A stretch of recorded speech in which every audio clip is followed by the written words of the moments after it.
저의 업은, 애널리스트 업은 너무 말이 많아요. 신문 헤드라인을 보면 대체로 이 시기가 그 어느 때보다 불확실하대요. 그러니까 언제나 그래요. 근데 투자라고 하는 거는 확정된 사실을 보는 게 아니고 불확실한 미래를 보는 거니까 늘 불확실해요. 그래서 실은 1년 정도 전에 생각해 봐도 그때 시점에도 불확실했어요. 맞아요. 근데 지금 상황이 더 불확실하다고 생각하는 인지적인 착각은 우리는 1년과 5년 전에 벌어진 일을 결과적으로 알고 있어요. 그렇기 때문에 이게 저는 인지적인 착각인 것 같고, 그래도 장기적으로 보면 뭐 주가 지수가 장기적으로 왜 올랐는지에 대한 말씀을 짧게 드리면요. 안녕하세요. 투자영감의 이호석입니다. 오늘은 5천 시대를 위한 투자 대전환의 저자 신영증권 리서치센터의 김학균 센터장님을 모셨습니다. 어서 오세요. 네, 안녕하십니까? 네. 뵙게 되어서 반갑습니다. 센터장님이 이게 그 책을 이번에 한번 내셨는데 책의 제목이 5천 시대를 위한 투자 대전환 이렇게 돼 있습니다. 그래서 이게 5천을 굉장히 강조해 주셨어요. 아마 이제 국내 주식시장에 대한 인사이트를 넣으신 거 아닌가 이런 생각이 드는데 혹시 이 책을 쓰시게 된 계기가 있다면 어떤 게 있을까요? 제가 1997년부터 자본시장의 애널리스트로 이제 일을 하기 시작했는데요. 1997년. 네, 이거는 흔치 않습니다. 네, 1997년부터 지금까지 이 자본시장에서 계속해서 시장에 대해서 얘기해 주시고 있는 정말 몇 안 되는 귀한 분이 있거든요. 그렇진 않고요. 그래서, 다른 거 할 게 없어서 고맙게 지금까지 직장 생활을 하고 있는데, 애널리스트가 말하고 글 쓰고 30년 동안 해본 걸 정리해보고 싶다라고 하는 그런 좀 욕심이 있었고요. 다만 제목을 이렇게 5천 넣고 요란스럽게 만들고 싶은 생각은 없었습니다. 사실 저는 책 제목을 투자의 기쁨과 슬픔 이렇게 하고 싶었는데 그렇게 되면 이게 뭐 상업시장에서 전혀 전망이 없을 것 같다라고 하는, 전혀 마케터블하지 않네요. 제목은 조금 공격적이지만 사실 아마 센터장님을 아는 분들이라면 다 이해를 하시지 않을까. 그리고 정말 좋은 내용들이 많은데 이 책의 내용도 그렇지만 아마 이 영상을 보시는 많은 분들은 지금 당장 투자 어떻게 해야 되는지도 궁금하시기 때문에 최근 이슈에 대한 질문을 몇 가지 좀 드려보도록 하겠습니다. 최근에 코스피가 뭐 3,600까지 기세 좋게 올라가다가 요 며칠 사이에는 조금 뭔가 흔들리는 모습도 좀 보이고 있거든요. 그래서 요즘 시장에 대한 이제 생각을 좀 말씀해 주신다면 어떨까요? 어떤 현상에 대해서 끊임없이 얘기를 해야 돼요. 근데 시장에서 벌어지는 일의 상당 부분은 장기적으로 보면 어떤 예컨대 뭐 가치의 주가가 회귀한다 이렇게 말할 수 있지만 그때그때 움직임은 그냥 무작위거든요. 그래서 애널리스트 입장에선 실은 투자자들에게 저의 업은, 애널리스트 업은 너무 말이 많아요. 근데 뭐 벌어지는 일이 그냥 뭐 랜덤웍이다라고 말하면은 사람들이 재미없어 하니까 많은 이유를 붙이는데, 그렇기 때문에 저는 우리는 큰 흐름을 알 수 있을 따름이지 단기적인 등락은 사실을 알기가 힘들어요. 그래서 주가를 보면 주식도 조울증 환자 같고 투자자도 조울증 환자예요.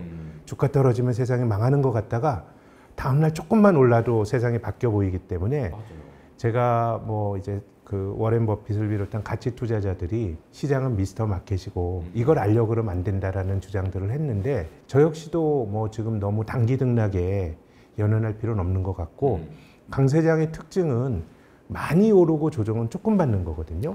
근데 우리 코스피가 2200에서 3600까지 갔고 지금 고점 부근에서 한 40-50포인트 혹은 100포인트 밀리고 왔다 갔다 하는 거니까 우리가 그 짧은 등락까지 알 수 있다고 생각하면 안 되고 모르는 일인데, 전반적인 흐름으로 보면 제 생각에는 시장의 흐름은 굉장히 견조하다.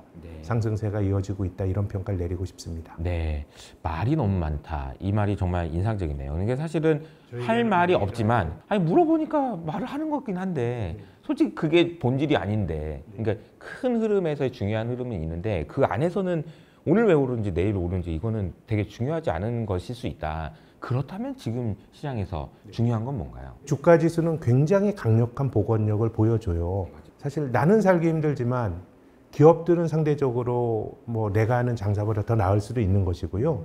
뭐 여러 가지 우리가 투자자는 장기적으로 낙관론에 서야 될 이유를 책에서도 말했지만 우리가 뭐 경제에 대한 비관론이 많지 않았습니까?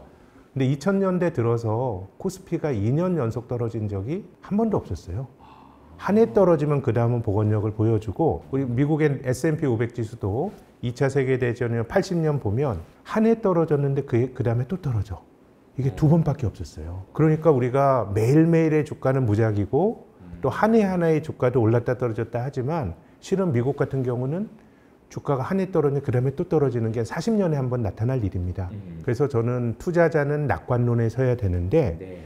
중요한 거는 그 중간에 등락을 알지 못하는 걸 알려고 하고 또 지나치게 단기적인 주가 변동성에 많이 휘둘리다 보니까 투자에 실패를 하는 것 같아요. 그래서 저는 이 책을 투자의 기쁨과 슬픔이라고 짓고 싶었던 이유도 투자하고 살아야 되고 저는 장기적으로 투자는 아주 똑똑하지 않은 사람도 저는 이길 수 있는 확률이 높기 때문에 좋다고 생각해요. 그렇지만 중간중간에 슬픔이 있고 왜 실패하는가 저는 지나친 소음에 너무 비싸게 주식을 사거나 또 사서 기다리지 못하고 이런 것들이 저는 투자를 실패로 이끄는 요인인 것 같거든요.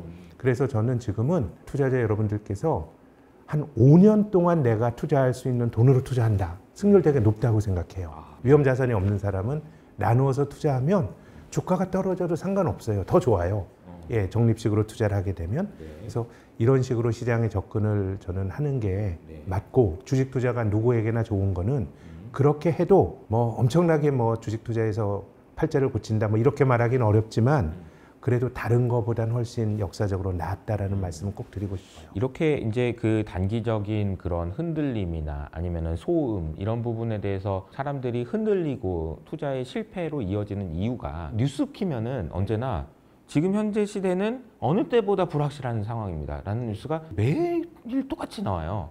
그래서 그 얘기에 대해서 흔들리는데 이 책에 이제 보면 인사이트 두 번째 인사이트에 보면 어느 때보다 불확실하다는 착각, 이게 이제 착각이다라는 이야기를 해주셨는데 이게 저는 너무 와닿더라고요. 그러니까 우리가 특히 신문 헤드라인을 보면 대체로 이 시기가 그 어느 때보다 불확실하대요. 그러니까 언제나 그래요. 근데 투자라고 하는 거는 미래를 봐야 되는 거니까 확정된 사실을 보는 게 아니고 불확실한 미래를 보는 거니까 투자의 내재가 된 속성은 늘 불확실해요.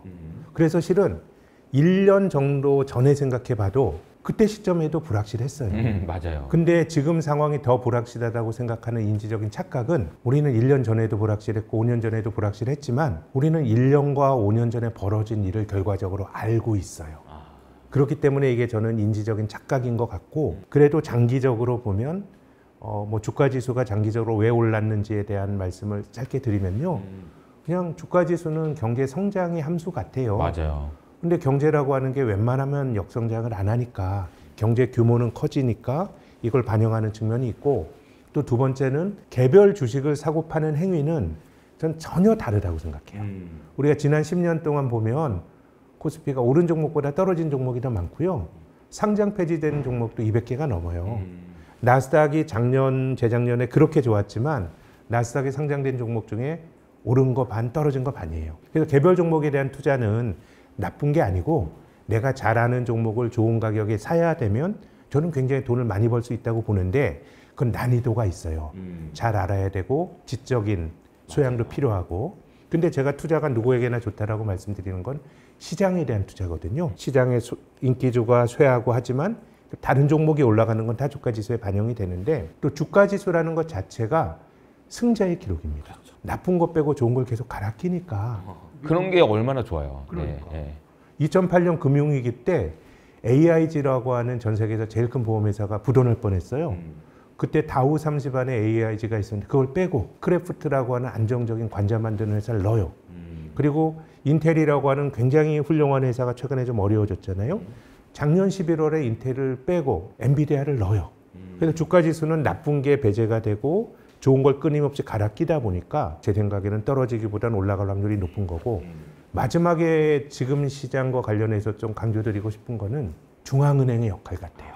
중앙은행이 상황이 나쁘면 돈을 되게 많이 풀어요.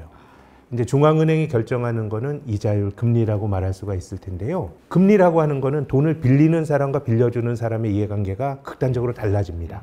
빌리는 사람은 내가 이자를 적게 주고 싶고요.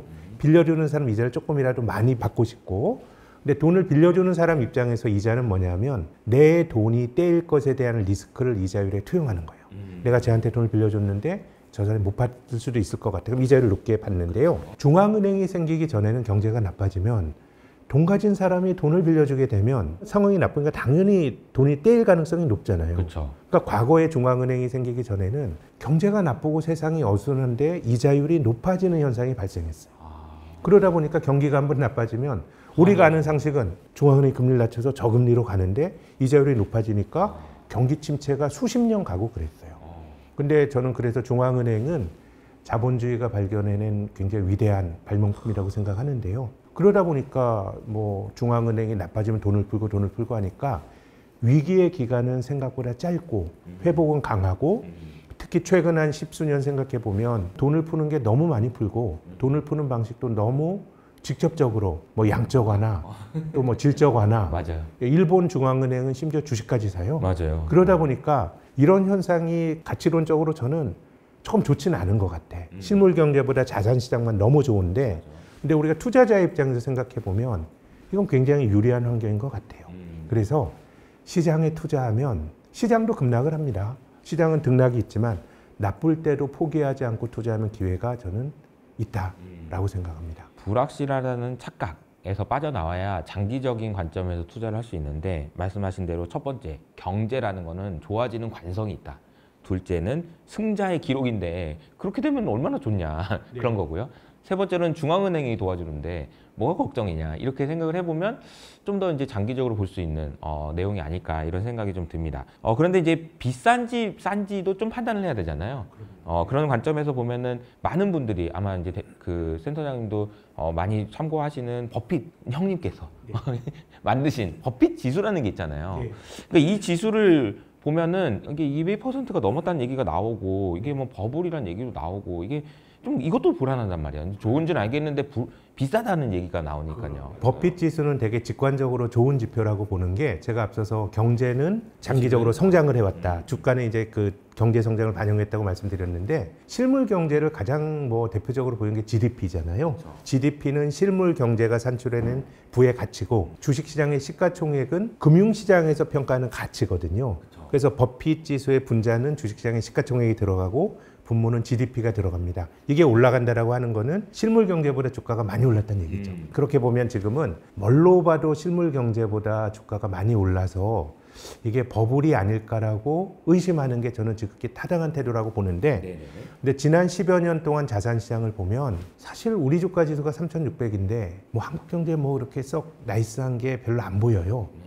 그럼 뭐 다른 나라는 괜찮냐? 독일이나 일본 같은 데가 한국보다 좋을 게 없어요.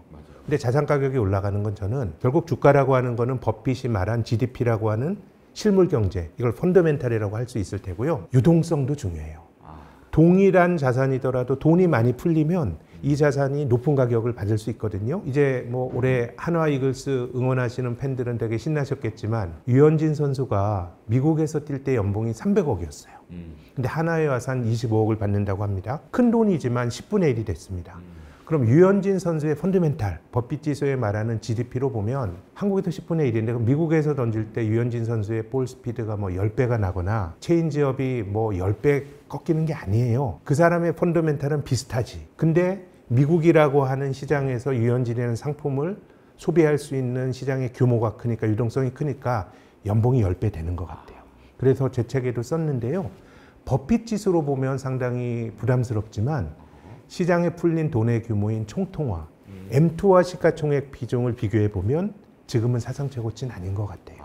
그래서 저는 어느 것 하나가 주가에 중요하다 이런 건 아닙니다. 근데 지금 상황은 유동성이라고 하는 요인도 같이 놓고 봐야지 돈이라고 하는 게 그 어느 때보다 많이 풀린 상황이기 때문에 그런 유동성이 가져올 풍선 효과를 생각하는 게 뭐 버핏 지수처럼 펀더멘탈과 비교하는 것과 더불어서 지금은 저는 필요하다고 봅니다.